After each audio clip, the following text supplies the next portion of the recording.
有看清楚是不是？现在看得很清楚了吧？哎，你不知道啊，这里一直都是这么热闹的。但是对我来讲无所谓啊，反正我是一个外地来的人，我来这儿只是为了工作而已，其他的都跟我没关系。管他好的坏的。你好像很悲观哦，什么原因啊？不就是吗？我就是这样的人，不是谁想伤害我就能够伤害我的。这我也相信。你老是把自己装得疯疯癫癫的，你以为这样就可以藏起你的真面目吗？我认为啊，人嘛，该去承受的时候呢，就去承受；该你受伤害的时候呢，就勇敢去接受。你今天好像很开放。有吗？你还记得上一次你到法国去的时候，你换的那套衣服，多来劲儿啊，真棒！你呀，你还从阳台上掉下来了，看到我？那还不是你害的吗？好厉害哦！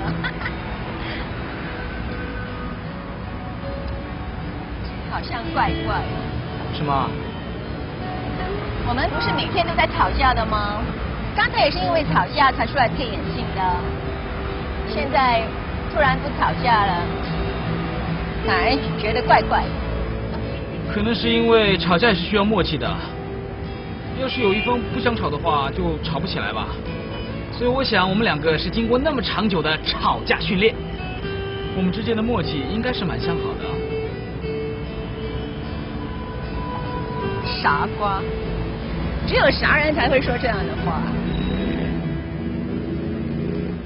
那你敢不敢把往后3分钟的生命都交给这个傻瓜？什么话？什么意思啊？先闭上眼睛，然后把手伸出来吧。现在？嗯。谁怕谁？是这样吗？对，放好。然后呢？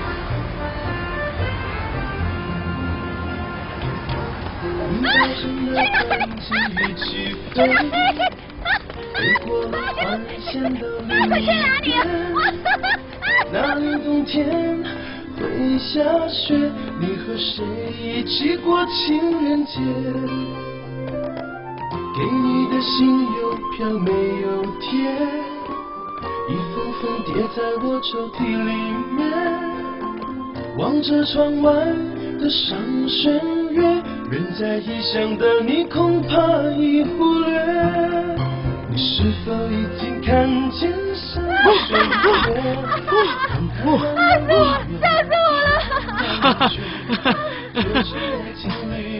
谢谢你啊！啊？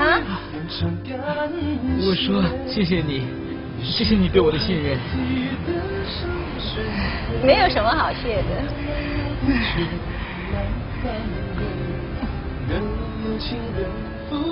怎么不说话？我突然间觉得，两个不怎么出色的人在一起，也可以很高兴的。啊，我想重点该放在他们两个人对对方是不是有绝对的信任。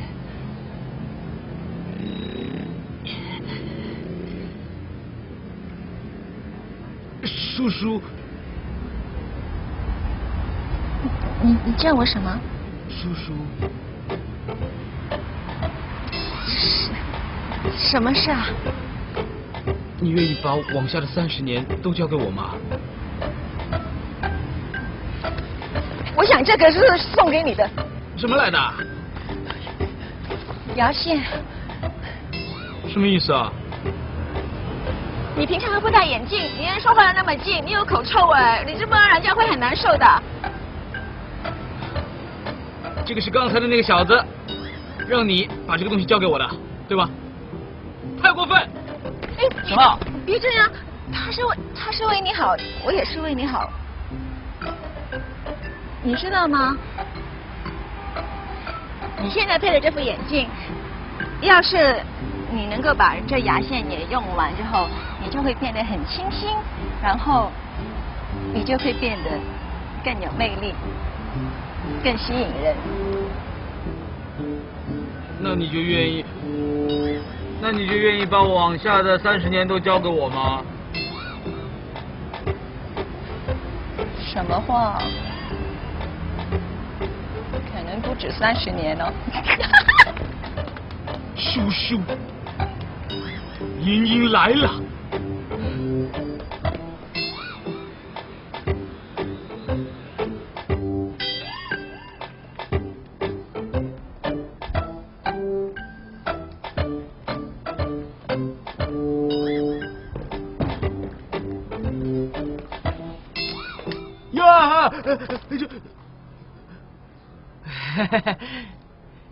终于把你们看清楚了啊！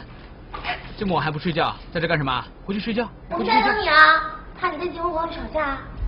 没想到你配眼镜还挺帅的。人狂呢？你不是真吵架吧？这个，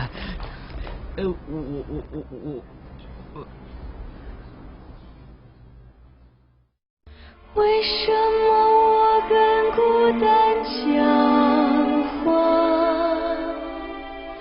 我觉得爱是一幅抽象画，我用黑色素描它，回忆可能是蓝的吧，没有人回答。思念的面积要花多大？他说过我是一个艺术家，像他的脸和头发，爱情是一个难题。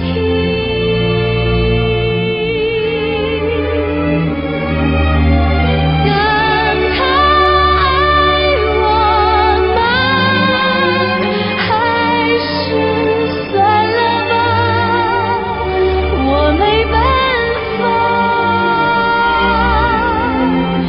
用这种红色能把玫瑰画得像吗？我真傻，可是我爱他，最怕别人问我快乐吗？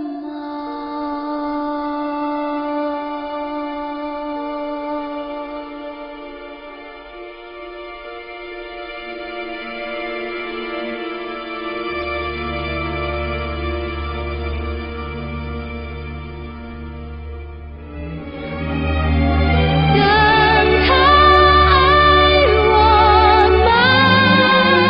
还是算了吧，我没办法用这种红色能把玫瑰画得像吗？我真傻，可是我爱他，最怕别人问我快乐吗？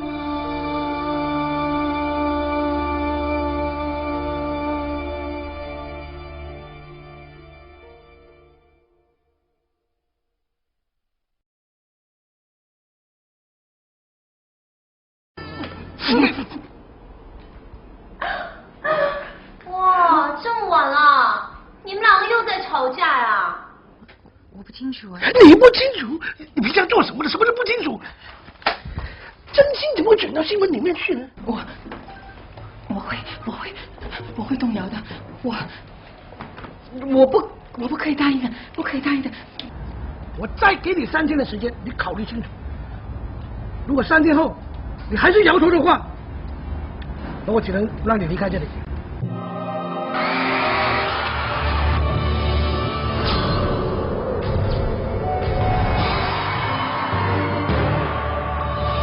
大器天成，反派人生。再大的欲望都能被满足。名牌折扣就上唯品会。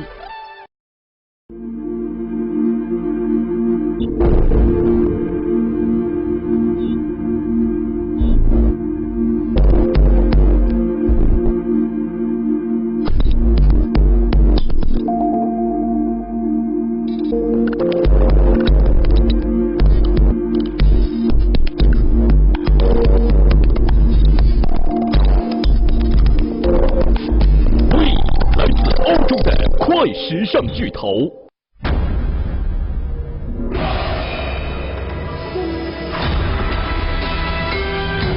九祖杜康，分区窖藏，洛阳杜康控股。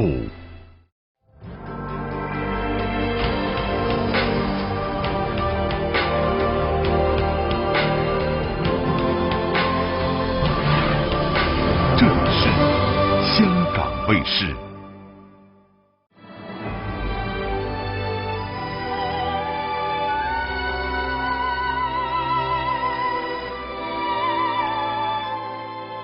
儒学文化系列片演说《论语》，还原孔子对弟子的讲学情景，让现代人通过影视艺术更好地解读《论语》。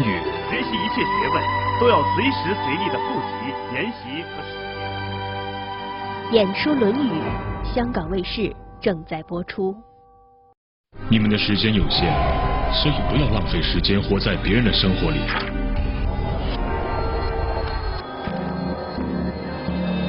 不要被教条所局限，最重要的，拥有追随自己内心与直觉的勇气。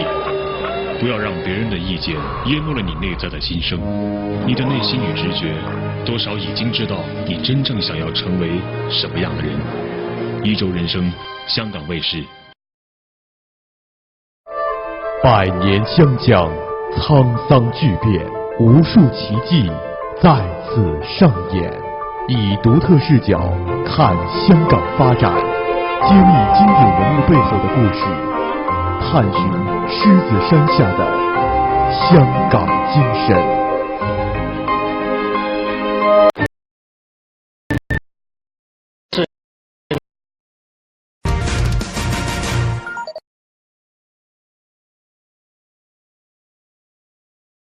If I may now move on to a slightly different topic, and if I may ask and mention the very person I think that make it possible for all of us to be gathering here tonight, and that is Mr. Deng Xiaoping, someone you've known well over the years. Your old friend Dr. Henry Kissinger has launched a book entitled On China. In that book, not for the first time, he described Deng Xiaoping as one of the greatest men in the 21st century. The renowned Harvard professor, Professor Ezra Vogel, devoted an entire book entitled Deng Xiaoping and the Transformation of China. Have you thought about writing a book on China? I'm sure many people all over the world will hugely benefit from your insights into that great civilization.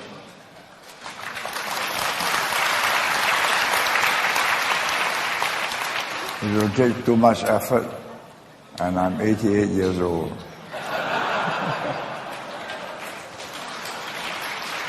To write a book, you have to stay awake 3 or 4 hours every night and work on it for about 1-2 years. Then you've got a good book. Yes. I'm sure there will be no shortage of people who will be happy to do the research for you. But I have to do the writing. What might be motivating for you enough to consider such a proposition? No, I think there are enough books on China, and my opinion would be just another view which is not very different from many of the views already expressed. That China will be a very powerful nation is obvious.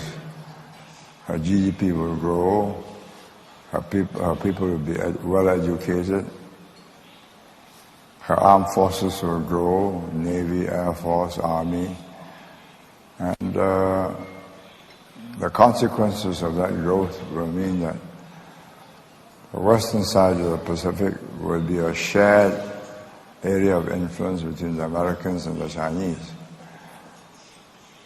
But the economic influence will be stronger on the Chinese side because of their 1.3 billion customers. The Americans cannot match that. Today they can because the 340 million customers have high purchasing power, but the Chinese 1.3 billion people will have every year increased purchasing power. Thank you. But if I may not quickly give up on the subject of Deng Xiaoping still, if you hypothetically were to write a book about Deng Xiaoping, what can you tell us about the man whom you have said is the man that you most admire? Well, he is a small, physically small man, but a giant of a leader. Decisive, weighs his options carefully, makes a decision and sticks to it.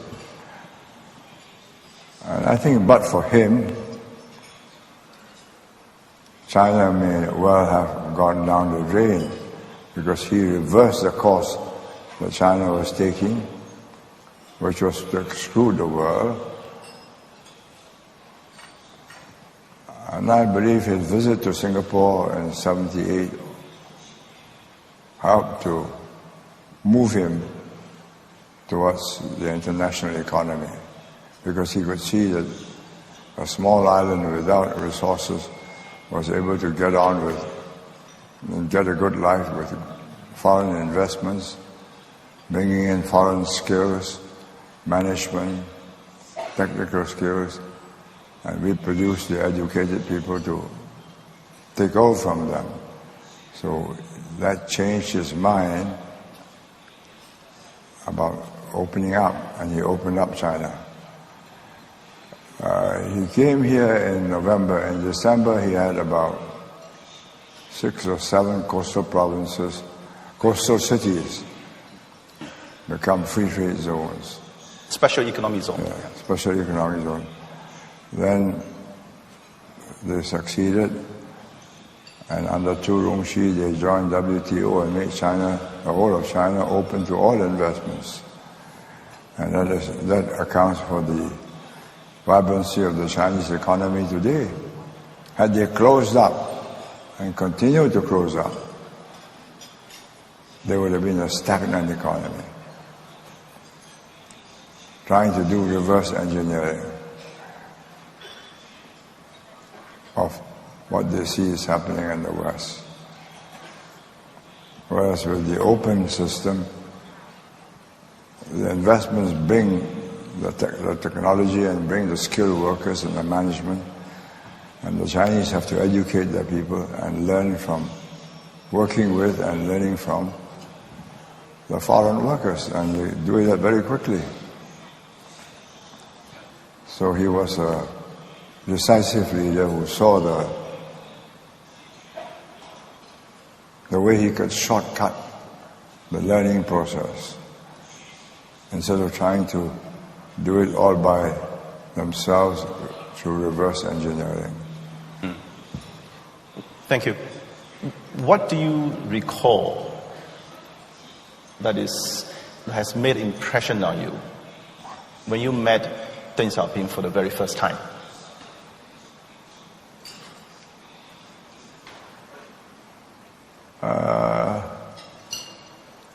He is a very careful, thoughtful man. When I was sending him off to the airport, Vietnam was about to attack Cambodia, and we had discussed it the night before at dinner. So I said to him,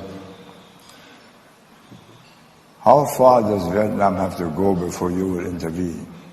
Mm-hmm. And he said, it depends how far they go. But the impression I got was, once they cross Tonle Sap into the Mekong, the Chinese will intervene and punish them, which ultimately they did.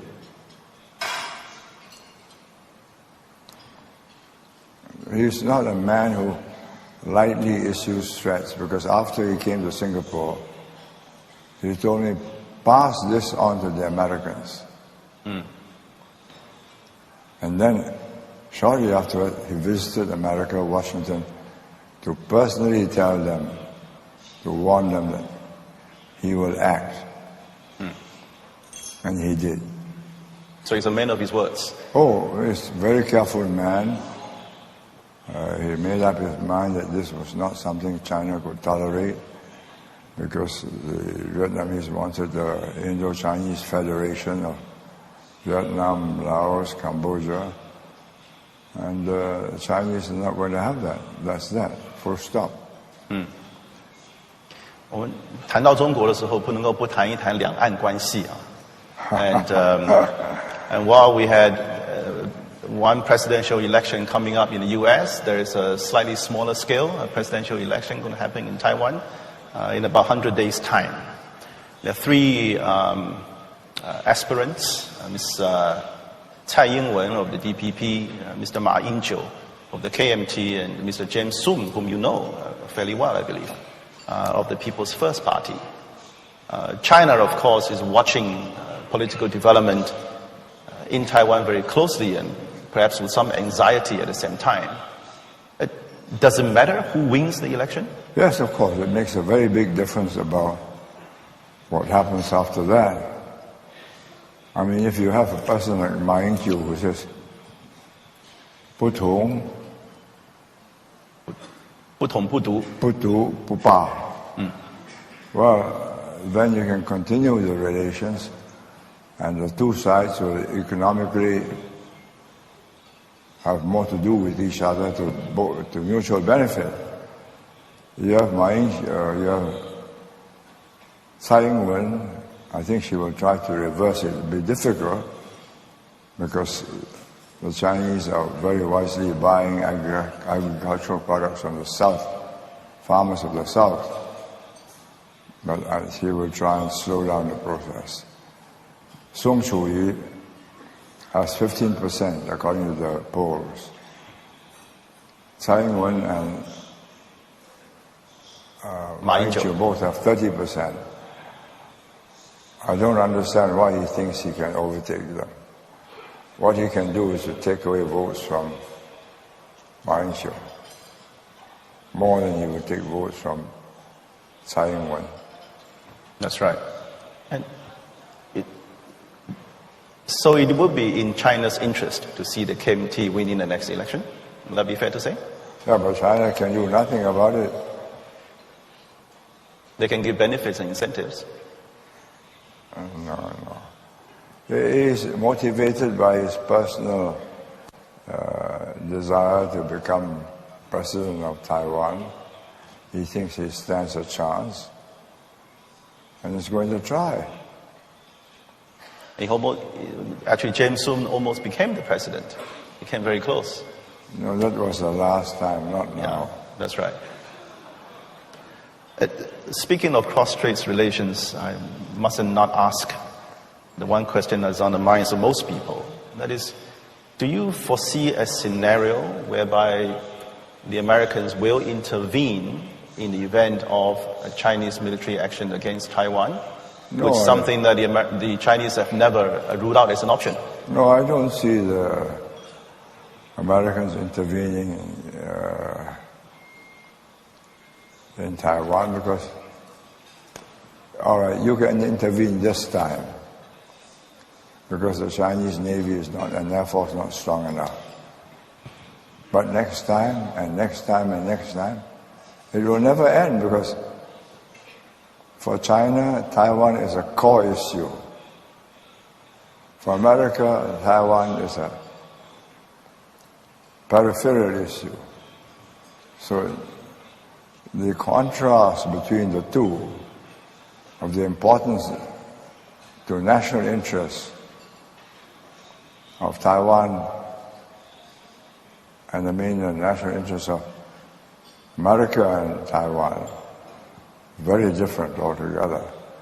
And if I were an American, I would know that I can go in the first time now and beat the Chinese. But they'll come back. They must come back.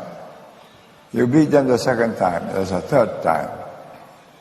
Finally, one day, you cannot beat them. So what's the point of it?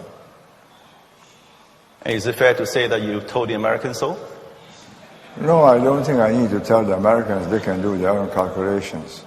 They can see the speed at which the Chinese are learning to build fighters, stealth fighters, submarines. They can do their calculations. They can estimate what happens in 10 years, in 15 years, in 20 years. So I think they'll be quite glad. My guess is they'll be quite glad to find a peaceful solution to this and not have to be caught up in a struggle between China and Taiwan. Thank you. So peace is better than